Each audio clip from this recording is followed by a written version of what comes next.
People can hurt us whether intentionally or not. Even the nicest of them, those you least expect to hurt you, can also make you feel bad. Or even we can act so wrongly to others and yet it is so hard for us to apologize. We just don't know how to begin to take action to make amends. Apologizing serves a lot of benefits. It is a form of accepting that we are wrong and we know that we have hurt others' feelings.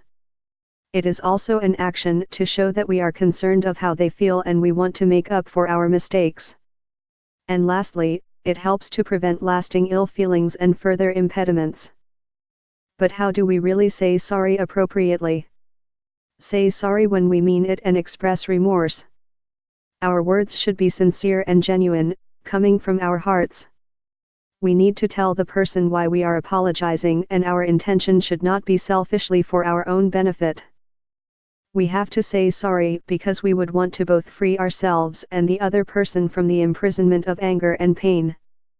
We say sorry because we want to restore the relationship. Do not delay apologizing. It is difficult to say sorry, especially that if we feel that the person does not deserve our apology. And this happens most of the times when the level of anger is too high. But we also have to understand that we need to do it as soon as we realize that we have hurt someone, but not that too late, because prolonging it might cause further pain and conflict to the other person. Worse is when we get to say sorry when the person has already passed away. Accept that we are wrong.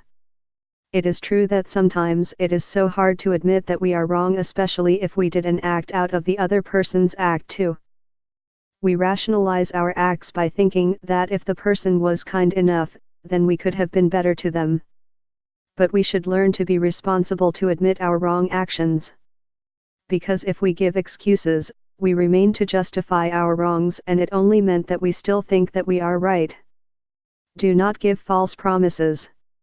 Sometimes, we try to promise not to do the wrong act again. It becomes like an immediate word we can say to a person who is deeply hurt by us. But we have to remember that in this world, hurting others can happen without intentions at all. And so, even if we promised not do it once more, there are still chances we can still hurt them with the same mistake over and over again. Maybe it would be better to say, I will try not to ever do it again.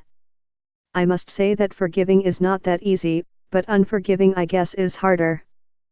Because when we say sorry, our hearts are free and it feels more comfortable to breathe the fragrance of air. But for those who cannot forgive, they remain to live a life full of sorrows because they allow themselves to be imprisoned of the dark lenses of anger and pain.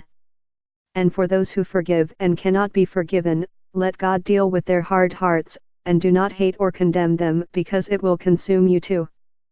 Continue to forgive the inexcusable, because God has forgiven the inexcusable in you at all times.